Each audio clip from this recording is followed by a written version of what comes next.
Shunda a teng bo'ladi ekan 6.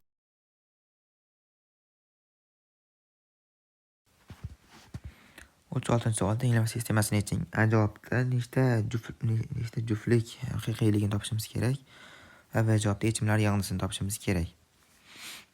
Birinchi o'rinda mana bu uchun x kub plus y kubni yoyib oladigan bo'lsak, x kub x plus y ko'paytirilgan x kvadrat qo'shilgan x y qo'shilgan ayrilgan bo'ladi. Ayrilgan x y qo'shilgan y kvadrat teng ekan 7x plus y ga.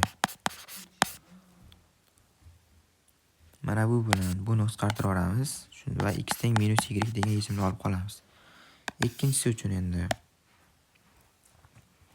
x kub minus y kubni yoyib oladigan bo'lsam, x minus y ko'paytirilgan x kvadrat qo'shilgan y kvadrat qo'shilgan x y teng ekan 13 ta x minus y ga.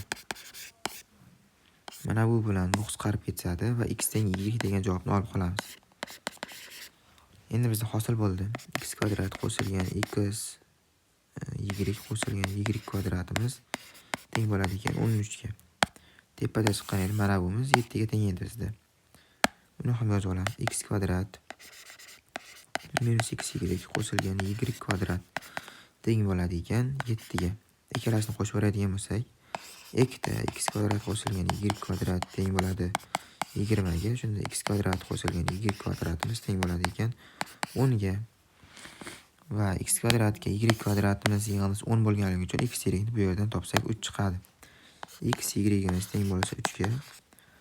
Bu yerdan qiymat qo'yib topa olishimiz mumkin. X teng 1 bo'lganda y teng bo'ladi ekan 3 ga. X teng minus 1 bo'lganda y teng bo'lar ekan minusdan 3 ga. Endi x teng 3 bo'lsa, y teng 1.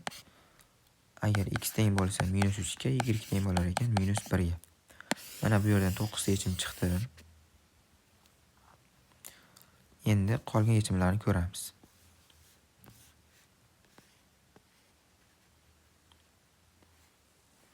Bizda birinchi holatda mana x teng minus y degan holatimiz bor edi. Endi x o'rniga minus y qo'yib beradigan bo'lsak, mana bu ikkinchi sistema uchun biz x teng minus y ni birinchi tenglamada topgan edik. Endi ikkinchi tenglamaga qo'yib beradigan bo'lsak, sistemadagi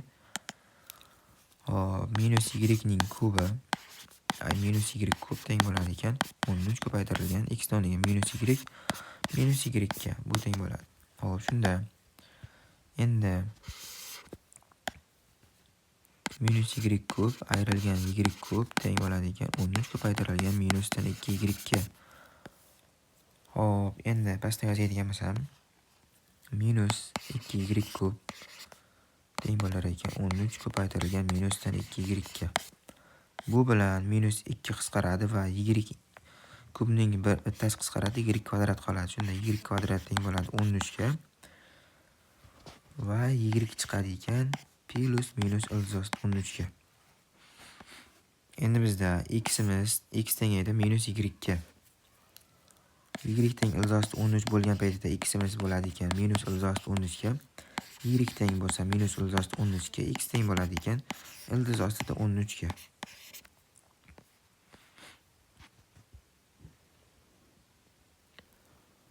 Va bizda yechim qoladi. E'tibor bersalang, biz y bilan y ni qisqartirib oldik.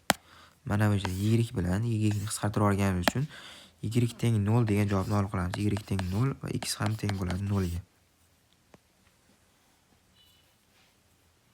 Mana bu yerda bizda 3 ta yechim bor. Mana bu yerda bor edi, 4 ta yechim bor edi. Endi ikkinchi holatda biz x ni y ga teng deb olgan edik. Ikkinchi tenglamadan x ni y ga tengligini topgan edik. Endi birinchi tenglamaga qo'yib yuborsak, hop, x ni o'rniga y ni qo'yib yuborsak, y kub qo'shilgan y kub teng bo'lar ekan 7 ko'paytirilgan 2 ta y ga. Va 2 ta y kub teng bo'lar ekan 7 ko'paytirilgan 2 y ga. Mana bu y bilan buni qisqartirib yuborsak, y kvadrat qoladi. 2 bilan 2 ketadi. Y kvadratimiz teng bo'ladi ekan 7 ga. Y bilan y ni qisqartirganimiz uchun y teng 0 degan javobni olib qolamiz va x teng 0 chiqadi. y teng bo'ladi ekan plus minus ildosida 7 ga, x ham teng bo'ladi plus minus ildosida 7 ga, ya'ni x y ga teng edi bizda. Endi mana bu yerda ham 3 ta yechim bor. Mana bu yerda ham 3 ta yechim chiqdi. Bu yerda 4 ta yechim bor edi, lekin jami ildizlar sonimiz bizda 9 ta bo'ladi, chunki x teng 0, y teng 0 imiz ikkita qayta takrorlanib qoldi. Hop. Nechta juftlik bor desa bizda 9 ta bo'ladi. Endi ildizlar yig'indisiga qo'shib chiqsak, mana bularning yig'indisi 0 bo'ladi. 1 bilan minus 1 0 bo'lib ketadi, 3 bilan minus 3 0 bo'lib ketadi. Yana 0 bo'lib ketaveradi bag'i. Endi qaraydigan bo'lsak, mana bular yig'indisi endi. Bu ildizlarning yig'indisi. Ildiz 13 bilan minus ildiz 3 0 bo'ladi. Minus ildiz 3 yana ildiz 13 yana 0 bo'laveradi. Bu yerda ham 0 bo'ladi. Hop, endi x ning qiymatini topa oladigan bo'lsak, k qo'ysak 3 taqsim 10 bo'ldi. Bu degani 3 ni o'rniga qo'yamiz. 3 taqsim 10 ko'paytirilgan 180 gradus bo'lsa, 54 gradus bo'ladi. Bu to'g'ri kelaveradi.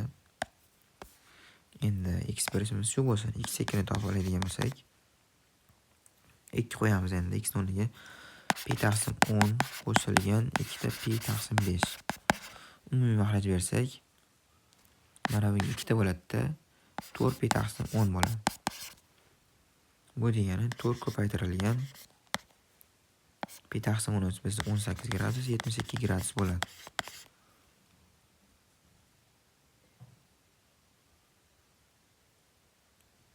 Adashmadimmi qiymat berishda? 2 pi taqsim 5 2 bersak bo'ladi 4 pi taqsim 5 ga, 4 pi taqsim 10 ga. Endi bu teng bo'ladi ekan 2 pi taqsim 5. 72 gradusda manfiymi? Manfiy. Hop, x shuni topa oladigan bo'lsak endi k o'rniga 3 qo'yib oladigan bo'lsak, pi taqsim 10 qo'shilgan 3 pi taqsim 5. Umumiy mahraj beradigan bo'lsak endi bunga 2 ta beramizda, yana 5 pi taqsim 10 bo'ladi. Pi taqsim 2 ga teng bo'ladi endi. 90 gradus. Hop, endi bu tomonga yurishimiz shu joyda to'xtaydi, chunki oralig'imiz 90 gradusda to'xtar edi. Endi manfiy sonlar berishni boshlasak. Hop, x o'rniga endi minus 1 beradigan bo'lsak, k o'rniga deganim pi taqsim 10 ayrilgan pi taqsim 5. Umumiy mahraj bersak minus pi taqsim 10 bo'ladi. Bu teng bo'ladi ekan minusdan 54 gradusga.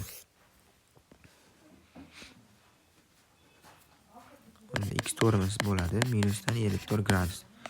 X5 topishimiz uchun endi minus 2 qo'yib beradigan bo'lsak, pi taqsim 10 ayrilgan 2 pi taqsim 5. Yana umumiy mahraj beradigan bo'lsak, mana bunga beramiz. 2 bersak 2 pi taqsim 5. Uzr do'stlar. O'quvchilar uzr, adashib ketibman. Mana bu joyda x1imiz 54 gradusgacha qoladi, lekin x2imiz 72 gradus bo'lmaydi. Hozir mana ko'rsatib beraman. Hop, x o'rniga 1 qo'ydik, 54 gradus chiqdi. Endi 2 qo'ysak, x teng bo'ladi pi taqsim 10 qo'shilgan 2 pi taqsim 5 ga. Umumiy mahraj berish uchun men mana bunga 2 ko'paytirib yuboribman. Aslida bunga ko'paytirishimiz kerak edi-yu. Hop, pi taqsim 10 qo'shilgan 4 pi taqsim 10 bu teng bo'ladi pi taqsim 2 ga. Hop, pi taqsim 2. x1imiz 54, x2imiz chiqdi 90 gradus. Hop, mana buni ham o'chirib tursa. Endi x uchun topishimiz uchun biz manfiy son qo'yishimiz kerak. Pi taqsim 10 minus 1 ni qo'ysak ayrilgan pi taqsim 5. 2 bilan umumiy mahraj beradigan bo'lsam, minusdan pi taqsim 10 bo'ladi. Bu degani minusdan 54 gradus. Endi x uchun topadigan bo'lsam, k o'rniga minus 2 beraman. Pi taqsim 10 ayrilgan 2 pi taqsim 5. Umumiy mahraj berib 2 ko'paytirsam, minusdan 3 pi taqsim 10 bo'ladi.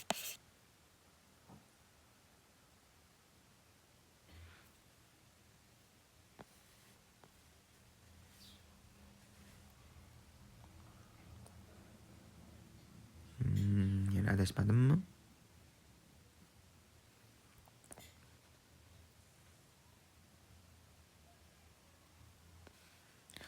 adashdim. Mana bu minus pi taqsim 10 yechim bo'la olmaydi. Bu 50 gradus ham bo'lmaydi bu. Minus pi taqsim 10 yechim bo'la olmaydi. Chunki minus pi taqsim 10 ni aniqlash sohaga olib kelib qo'yadigan bo'lsak, mana kosinus 2x imiz musod bo'lib qoladi. Ya'ni kosinus minus 2 ko'paytirilgan pi taqsim 10. Pi taqsim 10 18 bo'lsa, bu teng bo'ladi kosinus 36 gradusga. 36 gradusda esa musbat bo'ladi kosinusimiz. Shuning uchun minus pi taqsim 10 ni olmaymiz. Mana minus 3 pi taqsim 10 ni olamiz. Endi x 5 ni topadigan bo'lsam, endi x ni o'rniga qo'yaman, k ni o'rniga qo'yaman, minus 3 qo'yaman. Pi taqsim 10 ayrilgan 3 pi taqsim 5. Umumiy mahraj bersa bunga 2. Minus 5 pi taqsim 10 teng bo'ladi ekan minus pi taqsim 2 ga. Endi bizda yechimlar paydo bo'ldi. Minus pi taqsim 2, minus 3 pi taqsim 10, 54 gradus va 90 gradus. Bularning yig'indisi esa 0 bo'ladi. 54 gradusimiz 3 pi taqsim 10 edi. 90 gradusimiz esa pi taqsim 2. Yig'indisini topsak pi taqsim 2 qo'shilgan 3 pi taqsim 10 ayrilgan pi taqsim 2 ayrilgan 3 pi taqsim 10. 38-misol. Shu funksiyaning, ya'ni shu kvadrat funksiyaning a va b nuqtalaridan urinmalar o'tkazilgan. Aslida a va b burchakning yuzasini topishimiz kerak. B-sida esa a va b burchakning ox o'qi atrofida aylantirishdan hosil bo'lgan jismning hajmini topishimiz kerak. Bu yerda parabolani chizishni kerak yo'q, shunchaki parabolaning a nuqtasiga uringan va b nuqtasiga uringan. Endi y urinmani topish formulasidan foydalanamiz xolos biz. Y urinmani topish formulasi mana shunga teng. Ya'ni y urinma teng fx0. fx0 miz mana bunga x0 ni qo'yib yuborsak, x0 ning kvadrati qo'shilgan x0 qo'shilgan 9. Va endi f'(x0) miz bizda teng 2x0 qo'shilgan 1 ga ko'paytirilgan x minus x0 ga teng. Y urinmamiz shunga teng bo'lsa,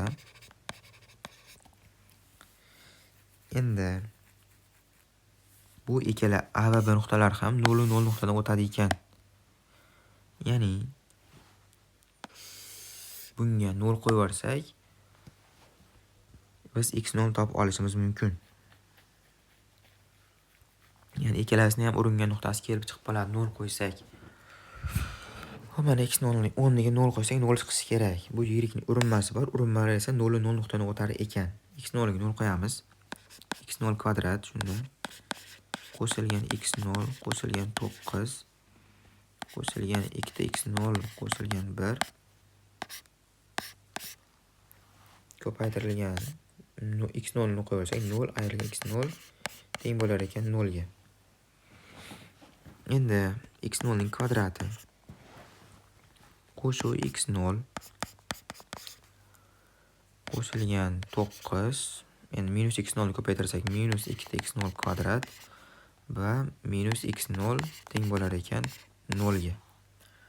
Mana bu minus x0 bilan bu ketadi va 9 teng bo'lib qolar ekan x0 ning kvadratiga. Bu yerdan topa olamiz. x0 teng chiqar ekan 3 ga. x0 teng bo'lar ekan 3 ga va x0 teng bo'lar ekan minus 3 ga. Bundan kelib chiqadiki, urinmalar x0 3 va x0 minus 3 nuqtalarda parabolaga uringan. Endi mana bu a nuqtasidan keyin topib oladigan bo'lsak, 3 bu funksiyadagi mana bu nuqta parabolaga tegishli urgani uchun parabola funksiyasiga qo'yib y ni topib olishimiz mumkin. 3 qo'yaveradigan bo'lsak 9 qo'shilgan 3 qo'shilgan 9 dan kelib chiqadiki 21. Mana bu joy teng ekan 21 ga. Endi funksiyaga minus 3 qo'yaveradigan bo'lsak, b-ning chiqadiki minus 3 15 nuqtali kelib chiqadi. Mana bu yer O nuqta, ya'ni markaziy nuqta. Shu O nuqta bo'lsin. Endi uchburchak yuzini topishimiz kerak, ya'ni A B uchburchak yuzini topishimiz kerak biz. Buni bitta to'g'ri to'rtburchak qilib turib birlashtirib olsak, ya'ni mana buni joyidan ham chiqaramiz.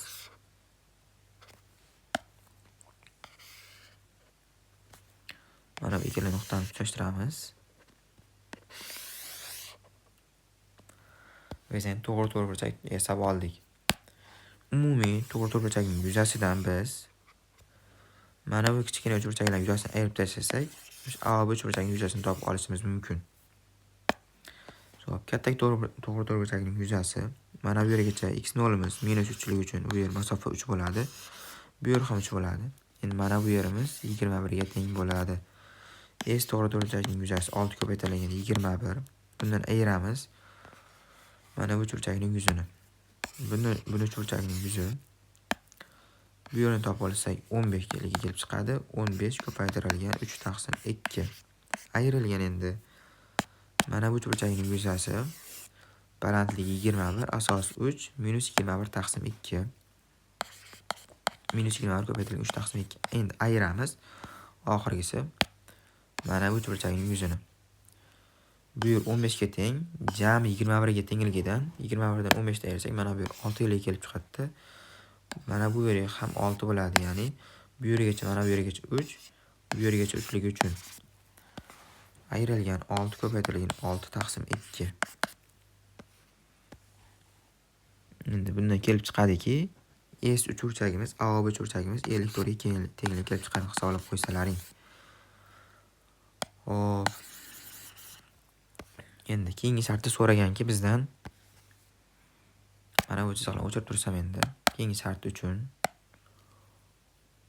mana bu chiziqlar keragi yo'q hozir.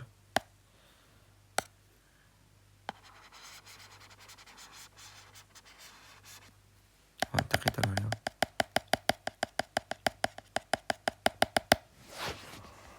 Hop. Birinchi shartni tushuntiraylik degan umiddaman. Birinchi shartida yuzasini topib oldik. Endi u chiziqlar kerak emasligi uchun o'chirib tashlayapman.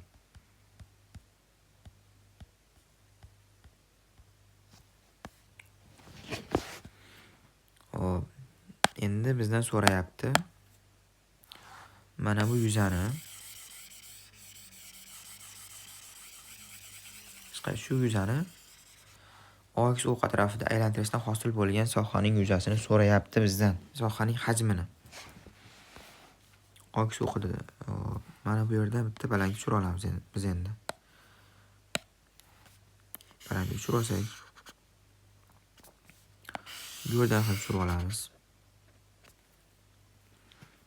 Buni OX o'q atrofida aylantirsak agar bizda hosil bo'ladi, kesik konus hosil bo'ladi. Mana bu holatga keladi. Mana bu pastda ham aylana hosil bo'ladi. Hop, mana hozir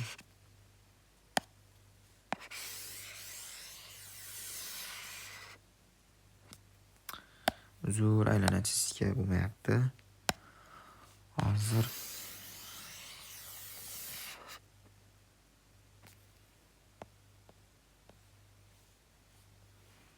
qo'lda chizib qo'ya qolaman ekan, tushunib olaverasizlar. Kechiruvli chiqmasa ham. Hop, shu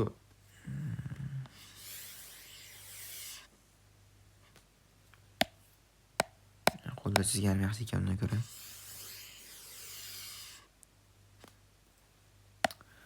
Bo'lmadi. Shu aylanalar deylik. Shu kesik konus hosil bo'ladi agar biz mana bu to'g'ri bo'lib qolsa, qiyog'alar ketish kerak edi. Mana bu chiziqlar sal bunday ketish kerak edi, to'g'ri bo'lib qoldi. Kesik konus hosil bo'ladi bizda.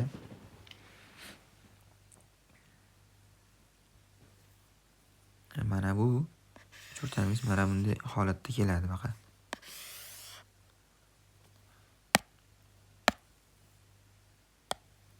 Mana bu joyga ko'chib keladi.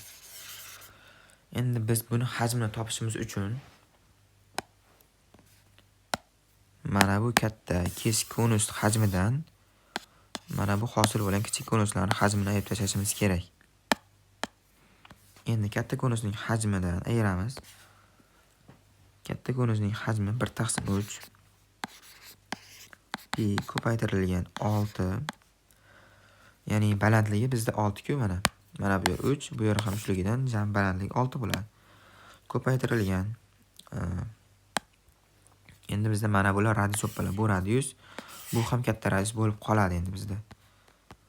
R1 ning kvadrati 15 ning kvadrati qo'shilgan R2 ning kvadrati 21 ning kvadrati ayrilgan 15 ko'paytirilgan 21 bo'ladi. Endi bundan ayiramiz. Kichkina ko'rinishlarning hajmini 1/3 pi ko'paytirilgan. Mana bunikini to'g'risam birinchi hajmini. Ya'ni biz mana bu katta kesik ko'rinishning hajmidan bu kesik ko'rinishning hajmi va mana bu kesik ko'rinishning hajmini ayirib tashlashimiz kerak. 1/3 pi ko'paytirilgan. Bunda balandlik bo'ladi, 3 ga teng bo'ladi. Ko'paytirilgan 15 ning kvadrati, ya'ni r kvadrat. Ya'ni bundan ham ayrilamiz 1/3 pi ko'paytirilgan. Endi ikkinchisining hajmini topyapman. Ko'paytirilgan 3 bo'ladi. Buning ham balandligi va radiusi 21 ning kvadrati.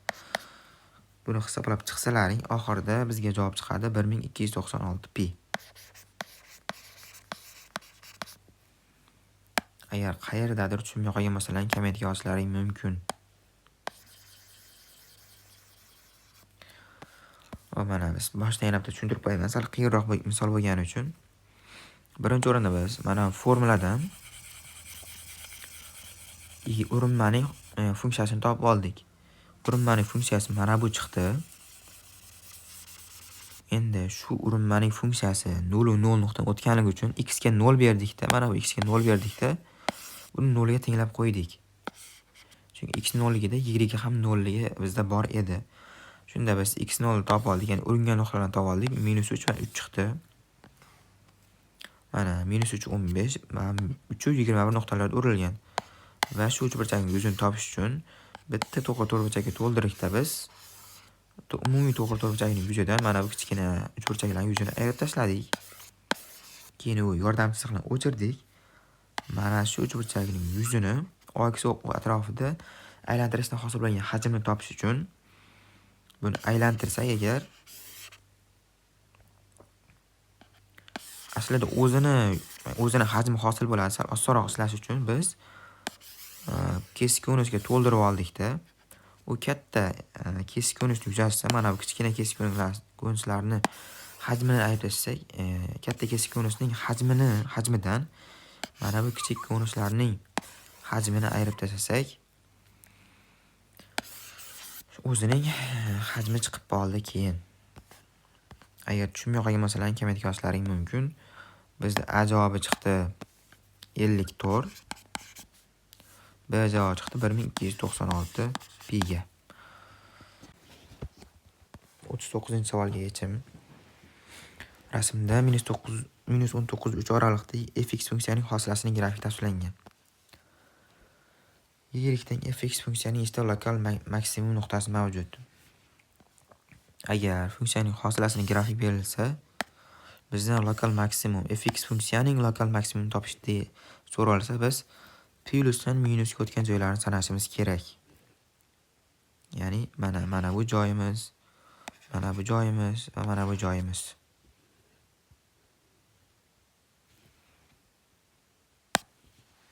Mana bu ox dan kesib o'tgan va plyus tomonidan manfiy tomonga qarab o'tgan tomoni nuqtalar sanashimiz kerak. Bitta, ikkita, 3ta bo'lar ekan. 3ta. Endi ikkinchisida so'rayapti, fx funksiyasining nechta lokal minimum nuqtasi mavjud? f'(x) ni agar hosilasini grafikini yozib turib, hosilaning o'zini nechta lokal minimum nuqtasi mavjud desa, mana bu pastga tushgan joylarni sanab qo'yishimiz yetarli. Mana birinchi nuqtamiz. Mana bu ikkinchisi, uchinchisi, mana bu to'rtinchisi bo'ladi, beshinchisi bo'ladi.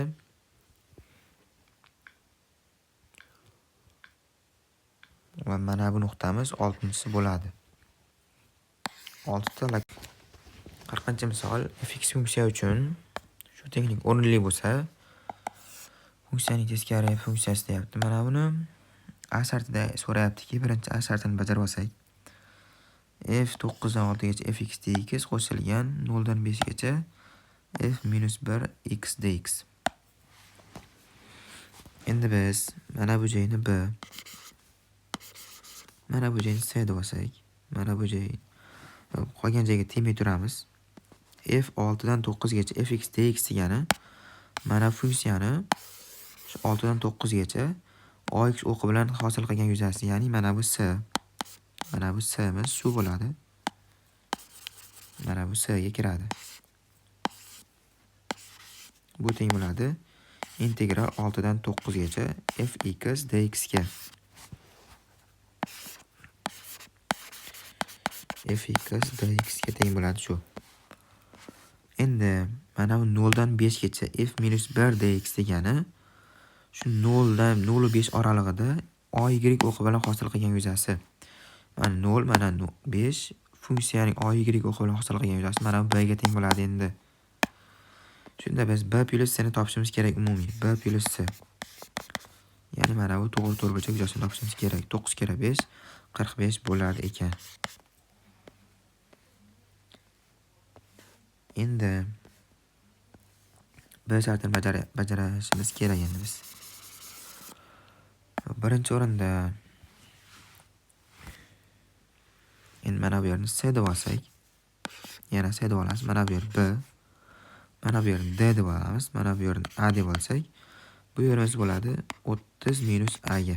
Chunki umumiy to'g'ri burchakning yuzasi 30 ga tengligidan kelib chiqadi bu. Yana bir qoidani aytib ketaman. Agar integral ostida qanaqadir oralig' berib turib, bir misol ishlatganda tushuntirib ketaveraman ekan.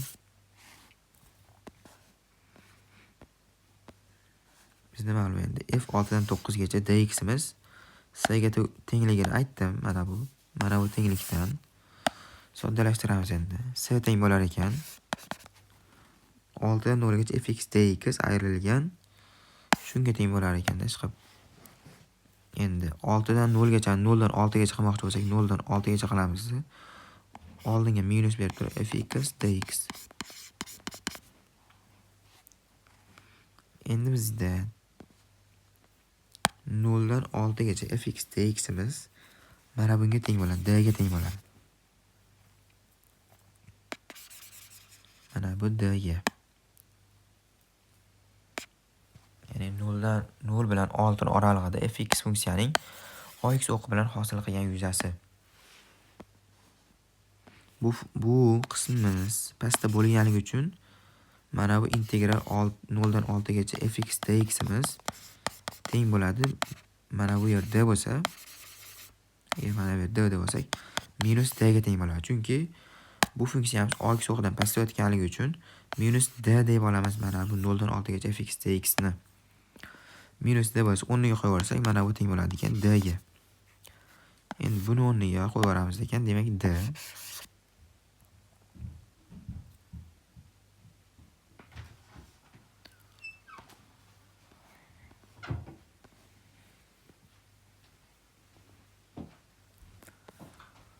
endi ikkinchisiga qaraydigan bo'lsak, minus 4 minus 6 oralig'ida f teskari funksiya dx. Bu funksiyani ham o'zgartirib olsak, ya'ni minus 6 minus 4 fx dx qilib olsak, buni ham oldiga minus chiqadi. Bu teng bo'ladi endi minus 6 minus 4. Bunga endi qaraymiz. Mana bu teskari funksiya ekan. Bu degani minus 6 minus oralig'ida fx funksiyaning y o'qi bilan hosil qilgan yuzasi. Ya'ni mana bu a yuza. Bu a yuzamiz bizda endi. Yana bu ham pastda bo'lganligi uchun minus a qilib olamiz. Minusdan minus a bo'lgani uchun bu teng bo'ladi a ga teng bo'ladi endi. Mana bu holatimiz umumiy holati a ga teng bo'ladi. Bu teng edi integral minus 4 dan minus 6 gacha fx dx ga. Bu teng bo'lar ekan, bizda a ga teng bo'lar ekan. Xo'p, bizda mana bu c ga teng bo'ldi. Mana bumuz a ga teng bo'ldi. C minus a. C minus a bas 6 dan 0 gacha fx dx ni biz d deb olgan edik. D minus a ga. Buni esa c deb olgan edik. C teng bo'lar ekan, d minus a ga teng bo'lar ekan. Endi ikkinchisini ishlaydigan bo'lsak, minus 5 9 oralig'ida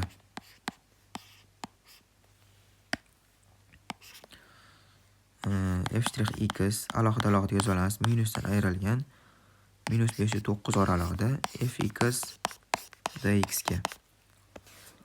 Birinchi mana buni ishlab olamiz. Hosillar integral qisqargani uchun fx bo'ladi. -5-9 oralig'ida birinchi f ga 9 bersak, bizda javob bo'ladi 5. Endi f ga -5 bersak, bizda kelib chiqadi -6. F ayrilgan -6 teng bo'ladi 11 ga. Mana buni qiymatini topib oldik endi biz. Teng ekan 11 ga teng ekan. Endi -5-9 fx dx degani -5-9 oralig'ida fx funksiyaning ya'ni ox o'qi bilan hosil qilgan yuzasi degani. -5-9 oralig'ida fx funksiyaning ox o'qi bilan hosil qilgan yuzasi bizda mana bunga teng. Mana bu yuzalarga teng.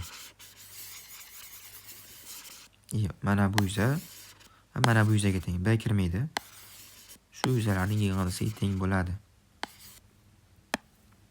Yana mana bu yuzalar pastda bo'lganligi uchun bu yuzalarni biz ayiramiz.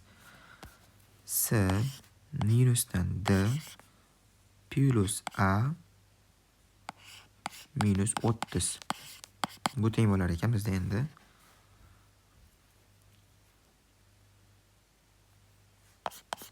A plus C minus D ayrilgan 30 ga. Endi bizda ma'lum ediki, mana bu joydan soddalashtirsak A plus C teng chiqadi D ga. A plus o'rniga D qo'yib olsak, D minus D ayrilgan 30 bo'lib qoladi. Bu teng bo'ladi minus 30 ga. Endi mana bumiz umumiy minus 30 chiqdi. 11 ayrilgan minus 30 jami teng bo'lar ekan 41 ga teng bo'lar ekan. 41-misol. Bizga parabola berilgan. Bunda DE va EA lar teng, AK va KBlar teng bo'lsa, DF uchburchakning yuzi 4 ga teng bo'lsa, EDF uchburchakning yuzini toping va ABCD parallelogram yuzining qiymatini toping. Hop, mana bu yer A bo'lsin, bu yer ham A bo'lsin, mana bu yer ham B bo'lsin, bu yer ham B bo'lsin. Shunda DS kelib chiqadiki 2B ga teng. Endi mana bu Edan EC chiziqni davom ettirib olsak va bu bilan juftashtirsak, bizda o'xshash uchburchaklar hosil bo'ladi. Mana bu uchburchak va mana bu uchburchaklar o'xshash bo'lib qoldi. AA endi asoslari ham 2, 2B bo'ladi. 2B, 2B. Endi qaraydigan bo'lsak, yana bitta o'xshash uchburchak bor bu yerda. Mana bu uchburchak va mana bu uchburchaklarimiz o'xshash bo'lib qoldi. Mana bu yer alfa bo'lsin, bu yer ham alfa, bu yer beta bo'lsa, bu yer beta bo'ladi. Parallelligi uchun.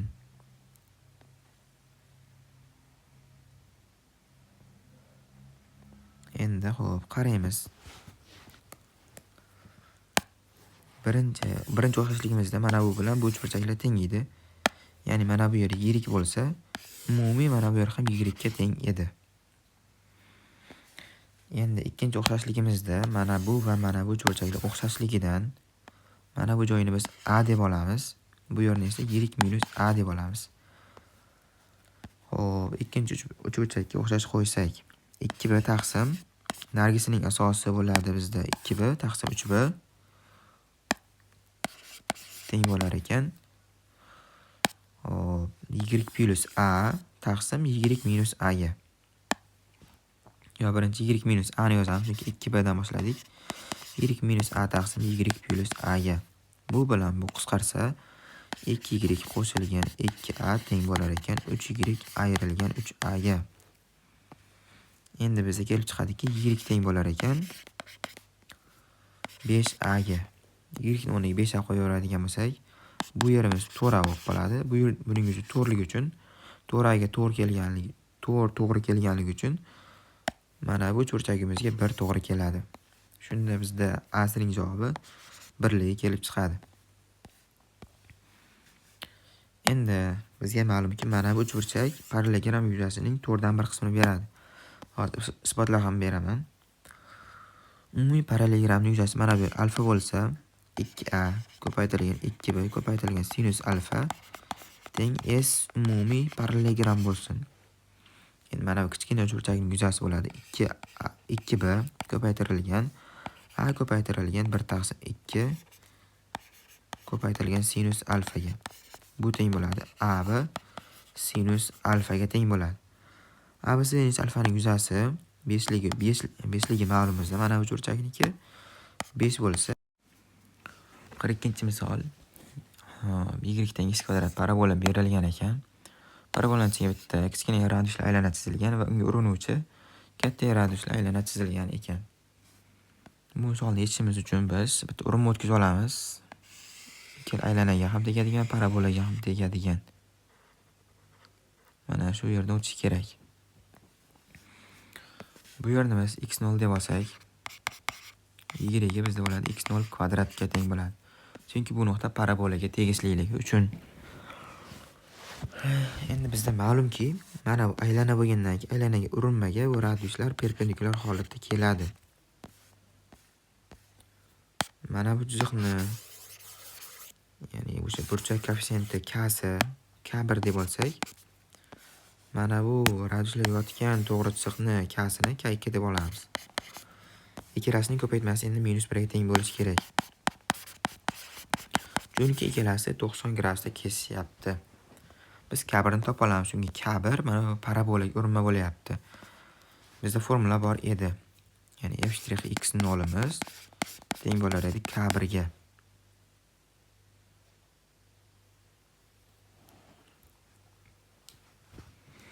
Endi k1 ni topib olsak, f'(x) bizda f'(x) mana bu yerdan teng bo'ladi 2x ga.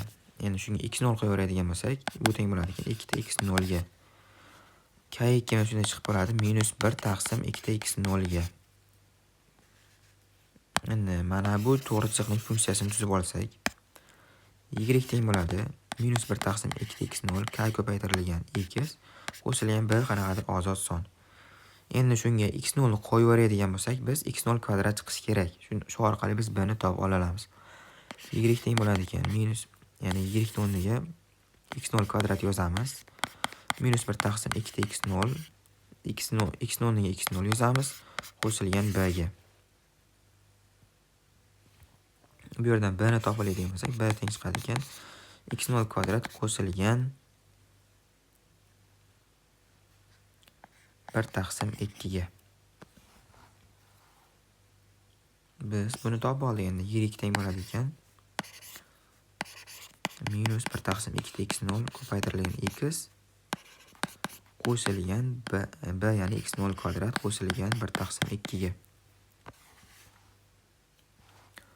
Xo'p, biz mana bu yerni endi to'g'ri chiziq o'tkazib olsak, 90 graduslik bo'lgan.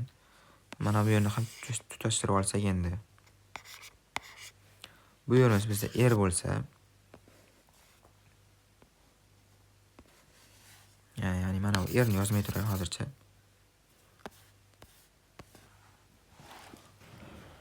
Biz mana bu funksiyaga, ya'ni mana bu radiuslar yotgan funksiyaga agar x o'rniga 0 qo'ysak, mana bu y bilan kesishgan joyga kelib chiqadi. Y bilan kesishgan joyini topib olishimiz mumkin. Hop, x ga 0 qo'yadigan bo'lsak, bizga kelib chiqadi. Y teng bo'ladi ekan x0 kvadrat plus 1/2 ga. Endi biz topib oldik, mana bu joy jami x0 kvadrat plus 1/2 bo'ladi ekan. Ya'ni buni nega unaqa deyapman? Agar x ga 0 qo'ysak, y bilan kesishgan joyi chiqadimi? Bu funksiya y bilan mana shu joyda kesishyaptimi? O'shaning uchun x o'rniga 0 qo'ysak, mana shu joyning koordinatasi kelib chiqadi. Demak, biz jami joyini topib oldik. Ya'ni mana bu jami joy x0 kvadrat plus 1/2 ekan. Biz bilardikki, mana bu joydan tushirib olsak, perpendikulyar tushirsak, mana shuning o'zining uzunligi, mana shu kesmaning uzunligi x0 kvadrat keng edi. Chunki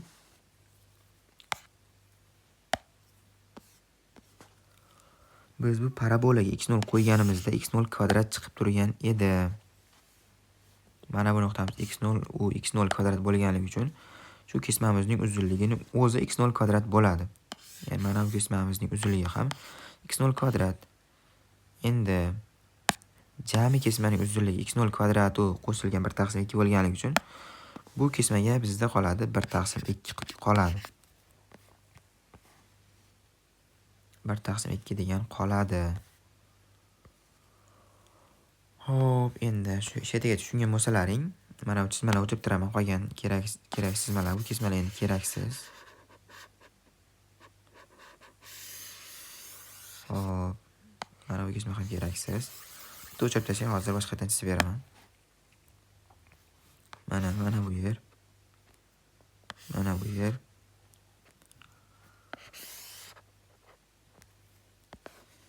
Biz topib oldik. Mana bu yergacha jami x0 kvadrat edi.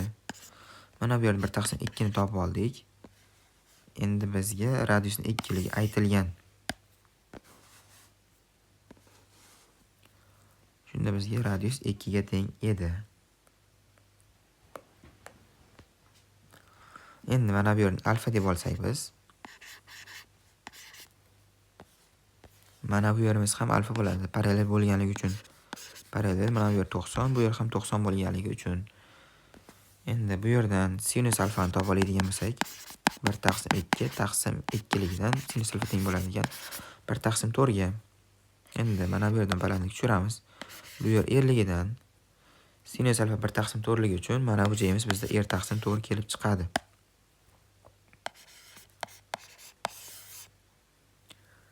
Taqsim to'g'riligi kelib chiqadi bizda. Bu yer taqsim to'g'ri bo'lgandan keyin mana bu yerimiz taqsim to'g'ri bo'lsa, mana bu yerimiz ham taqsim to'g'ri bo'ladi. Bu qismimiz esa bizda taqsim to'g'riga teng edi. Shunda taqsim to'g'ri emas, ni o'ziga teng edi. Mana bu yer, bu yer ham jami uzunligimiz qo'shilgan taqsim to'g'rimiz teng bo'ldi x0 kvadratga. Endi bizda x0 kvadrat nimaga teng edi? Hop. Bizda x0 kvadratimizni qayerdan topib olsak bo'ladi endi?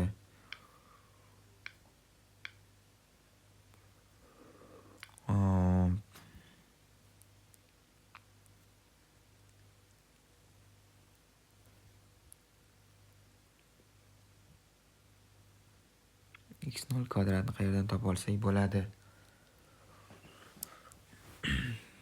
Ya'ni biz mana bu alfani topib oldik-ku. Biz mana bu alfani topib oldik. Bu alfa esa, ya'ni tangens alfa teng edi. K ga teng edi. Minus tangens alfamiz teng bo'ladi minus K ga. Chunki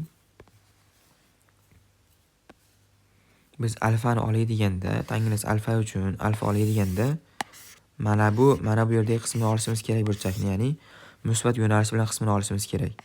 Bu yer alfa bo'lsa, mana bu p minus alfa olishimiz kerak edi. Biz alfani olganimiz uchun k o'rniga minus qo'yib qo'yamiz endi. Shunda tangens alfa minus k ga tengligidan bizda k nimaga teng edi? Minus 1/2 x 0 ga.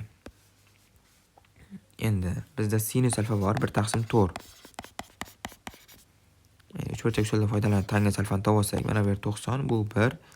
Mana bu yer 90 bo'lsa, mana bu yerimiz ildizosi 15 bo'ladi. Mana bu yer alfa bo'lsa, tangens alfa kelib chiqadi 1/ildiz 15. Endi tangens alfa 1/ildiz 15 bo'lsa, bizda minus kamiz nimaga teng bo'ladi? Kamiz o'zi minus 1/2 x 0 edi. 1/2 x 0 bo'lib qoladi. Shunda x 0'imiz kelib chiqadiki 2/ildiz 15 ligi. Ya 2/ildiz 15, ildiz 15/2 ekan. Uzr, ildiz 15/2 lik kelib chiqadi bu yerdan. Endi bizda mana bu tenglik bor edi. R plus R/4 teng edi x0 ning kvadratiga. x0 ning kvadratiga qo'yib yuboramiz. R qo'shilgan R/4 teng 15/4 ga. Mana tomonga umumiy markaz beradigan bo'lsak, 5R/4 teng 15/4. Bu yerdan R kelib chiqadi, 3 kelib chiqadi. 5 artning javobi 3. markazlar orasidagi masofa kichik yerga katta yerni qo'shganingiz uchun 2 + 3 teng bo'ladi 5 ga. 43-savol. Muntazam uchburchak berilgan va shu shakl chizilgan.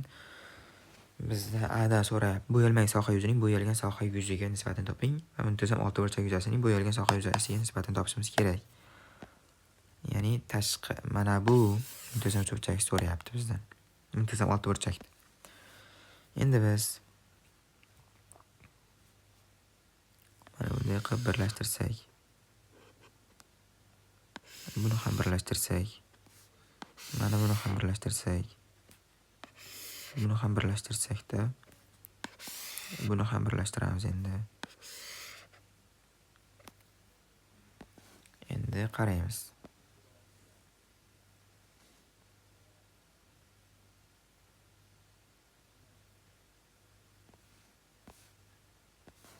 Biz mana buni S deb olsak, bu ham S bo'ladi, bu ham S bo'ladi. Oltiburchak, muntazam oltiburchak qoidasiga ko'ra. Endi mana bu to'g'ri bo'lib qoldi bizda endi. To'g'ri-to'g'riburchakda diagonallar kesish joyida tengiga bo'linganligi uchun mana bu yerimiz 3s bo'lsa, bu yerimiz ham 3s bo'ladi. Bu yer ham 3s bo'ladi. Mana bu yer ham 3s bo'ladi. Endi yana mana bu yerda yana muntazam oltiburchak qoidasiga tushib qolyapti u. Mana bu yerda qo'lladikki S bo'lindi. Endi bu yerda 3s ga bo'linadi. Mana bu yer ham 3s bo'ladi, bu yer ham 3s bo'ladi yana. Qoidasiga ko'ra bu yer ham 3s bo'ladi, bu yer ham 3s bo'ladi.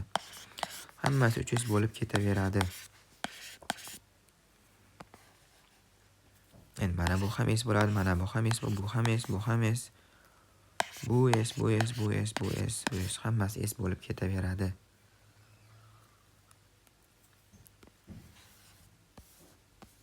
Keyin yana bir qoida bor. Masalan, muntazam xohlagan burchak oltiburchak bo'lsin. Masalan, mana buning yuzi S bo'lsa,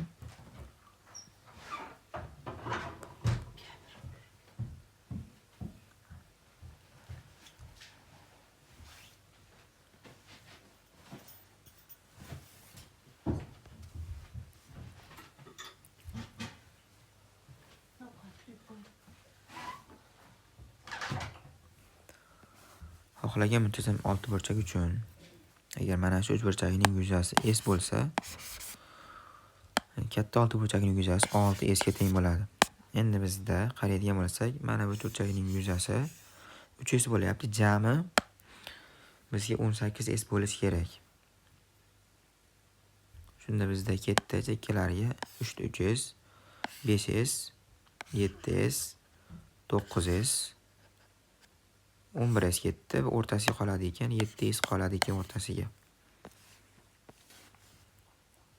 Endi bo'yalgan sohaning yuzini hisoblaymiz endi. 3s, bunda 6 ta bor. Ya'ni 6 ko'paytirilgan 3s. Bu teng bo'ladi ekan 18s ga. Endi biz topishimiz kerak, bo'yalmagan sohaning yuzini topishimiz kerak. Mana 3s bo'lgandan keyin mana bu muntazam oltiburchakning yuzasi 18s bo'ladi buniki ham. 18s qo'shilgan. Mana bularning yuzasini qo'shib chiqamiz endi. 1, 2, 3, 4, 5, 6. 6 ta 3s bor ekan. Bunda ham qo'shilgan 18 ko'paytirilgan s teng bo'ladi 36s ga. Bizda so'ragan endi bo'yalmagan soha yuzining bo'yalgan soha yuziga. Bo'yalmagan soha yuzimiz 36s, bo'yalgan soha yuzimiz esa 18s. Bu teng bo'ladi ekan 2 ga. Endi biz so'ragan muntazam oltiburchagining yuzining bo'yalgan soha yuziga nisbatan toping deyilgan. Bizda bo'yalgan soha yuzimiz ma'lum 18s. Endi haliganda aytgan qoida mana bu qoidam. Agar mana bu uchburchakning yuzasi S bo'lsa, umumiy oltiburchakning yuzasi 6s bo'ladi. Bizga qaraydigan bo'lsak, mana bu uchburchakning yuzasi 9 bo'lyapti. Umumiysini esa 54s bo'lar ekan. Ya'ni 9 karo 6s, 54s umumiy oltiburchakning yuzasi. Oltiburchakning yuzasini bo'yalgan sohaga yuzasi 18. Bizga silindr berilgan ekan 44-savolda. Silindr ichiga muntazam tetraeder chizilgan. Tetraeder degani hamma yoqlari bir xil bo'lgan piramidaga aytiladi. Tetraederning hajmi 144 ilzosi 2 ga teng bo'lsa, tetraederning qirrasi uzunligi silindrning hajmini toping deyilgan.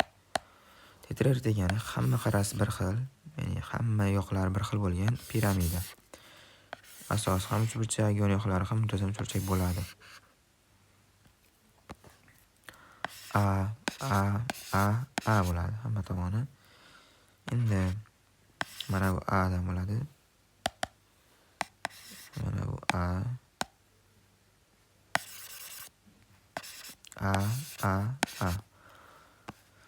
Xo'p, piramidaning yuzasi o'zi, yuzasi hajmi v teng bo'ladi 1/3 s asos ko'paytirilgan h-ga. Mana bu yerga bitta balandlik tushirsak,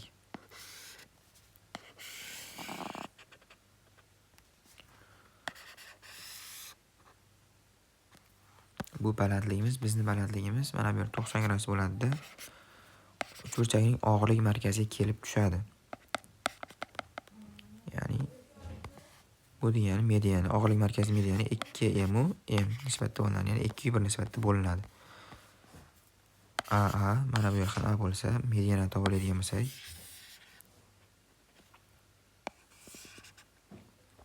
mana bu yerimiz 3m ga teng bo'lsa, bu yer A bo'ladi. Mana bu yer A taqsim 2 bo'ladi.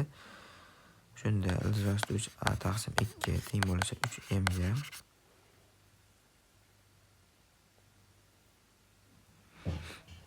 Hop, m teng bo'lar ekan ildiz ostida 3 A taqsim 6 ga.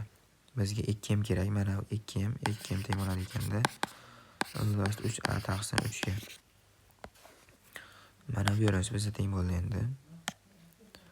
Ildiz 3 A taqsim 3 ga. Mana bu yerimiz h bo'lsin, bu yerimiz esa A.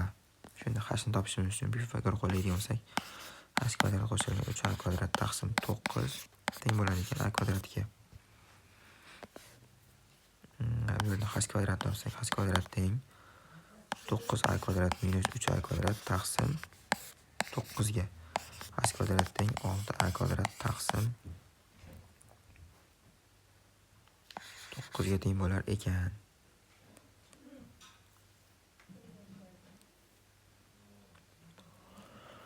Bu yerda h ni topadigan bo'lsak, ildiz ostida 6a taqsim 9 ga 3 ga teng bo'lar ekan. Endi hajmni topadigan bo'lsak, v teng 1 taqsim 3. S asosimiz bizda teng edi. Ildiz ostida 3 a kvadrat taqsim 4 ga, ya'ni muntazam uchburchak bo'lgani uchun ko'paytiramiz. Ildiz 6 a taqsim 3 ga. Bu teng bo'ladi, soddalashtirsak a kub ildiz 6 ni ildiz 3 ni ko'paytirsak, bu teng bo'ladi 3 ildiz 2 ga. 3 ildiz 2 taqsim 3 ko'paytirilgan 12 ga. Mana bu bilan 3 qisqaradida a kub ildiz ostida 2 taqsim 12 degan formula kelib chiqadi. Ixtiyoriy tetraeder uchun a kub ildiz ostida 2 taqsim 12 formulamiz o'rinli bo'ladi hajmini topishimiz uchun. Endi buni tenglaymiz ekan. 144 ildiz 2 ga.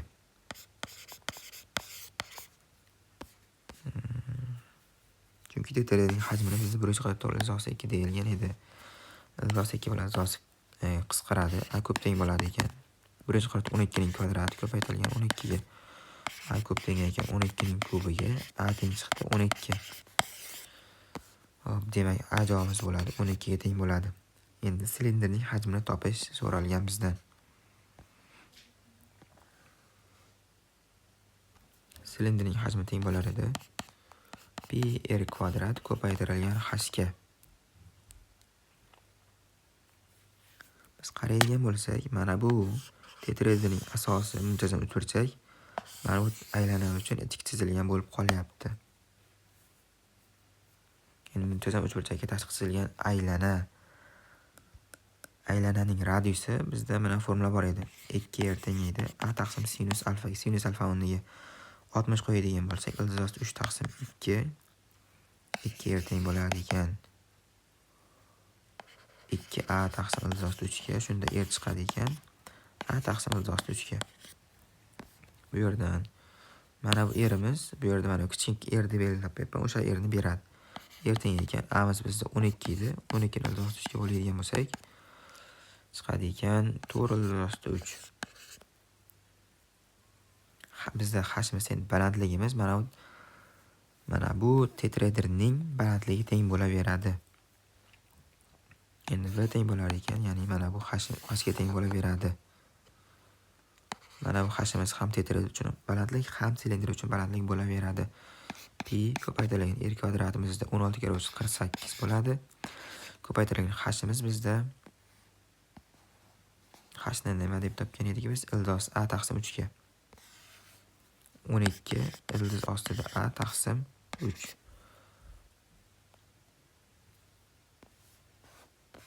Ya'ni 12 ni 3 ga qisqartirsak 4 ildiz ostida 6. Pi ko'paytirilgan 48 ko'paytirilgan 4. 96 ni 4 ga ko'paytiradigan bo'lsak 24. X yodda bilan 96 emas, 48 ni 4 ga ko'paytiramiz, uzr. 48 ni 4 ga ko'paytirsak bizga chiqadi 192 ildiz osti 192 ildiz osti 6 ham bor edi. Bizga javob bo'ladi 192 ildiz osti 6 emas, chunki pi ni 3 deb oling deyilgan ekan. 192 ildiz osti 6 ni 3 ga ko'paytirib qo'yadigan bo'lsak bizga chiqadi 576 ildiz ostida 6. 45-savol. Hajmi 13,5 litrga teng bo'lgan usti ochiq asosiy kvadrat bo'lgan parallel shaklda idish yasash uchun eng kam yuzalik tunika ishlatilyapti. A shartida o'sha parallel balandligi, B shartida parallel asosiy uzunligi toping deyilgan. Balandlikni h deb olamiz. Asosiy kvadrat bo'lgani uchun a bo'ladi. Hajmini topadigan bo'lsak a kvadrat ko'paytirilgan h teng bo'lyapti 27 taqsim 2 litrga. 2 ya'ni detsimetr kubga. Bu yerdan hashni topadigan bo'lsam 27 taqsim 2 ko'paytirilgan a kvadrat. Endi bizda aytilganki, idish yasash uchun eng kam yuzalik tunuka ishlatildi deyilyapti. Tunukani yuzasini topish uchun mana bu yon yoqlaridan bizda 4 ta bor, asosida bitta bor. Usti ochiq bo'lganligi uchun tepa asosini olmaymiz, faqat past asosini olsak yetadi. Pastki asosimiz a kvadrat qo'shilgan. Yon yoqlarimiz a h bo'ladi. Bundan 4 bo'lgan uchun 4 ga ko'paytirib qo'yamiz. Bu teng a kvadrat qo'shilgan 4 a ko'paytirilgan h ni qo'yib yuboramiz endi. 27 taqsim 2 ta a kvadrat teng bo'ladi u a kvadrat qo'shilgan. Mana bu a bilan bu a qisqaradi. Bu 2. Buni ikisi bilan bu 2 qisqaradi. 2 tepada qoladi 54, pastda qoladi a. Endi eng kam yuzalik degan uchun shuni hosil olib turib 0 ga tenglab qo'yib bo'lsak yetadi. 2a 54 taqsim a, 54 taqsim a ni 54 a ni minus birinchisida olamizda. Minus 1 oldinga tushadi. Endi minus 1 ko'paytirilgan 54 taqsim darajasidan yana bitta minus 1 ni ayirsak minus 2 bo'ladi. Pastga a kvadrat bo'lib tushadi endi. Minusdan 54 taqsim a kvadratga. Bu teng ekan 0 ga. Endi 2a teng bo'ladi ekan 54 taqsim a kvadratga. Bu bilan qisqarsa 27, a kub teng bo'lib qoladi ekan 27 ga. Shunda bizga chiqadiki a teng 3 bo'ladi ekan. Biz a ni 3ligini topib oldik. Ya'ni b shartini bajardik. Asosining uzunligi 3 ga teng bo'lar ekan. Endi mana bu yerdan hashni topa olishimiz mumkin. 27 taqsim 2 ko'paytirilgan a kvadratimiz bizda a 3 chiqdi. Shuni qo'yib yuborsak a kvadratimiz bizda bo'ladi 9. Bu bilan qisqarsa 3 va teng bo'ladi ekan 3 taqsim 2 detsimetrga.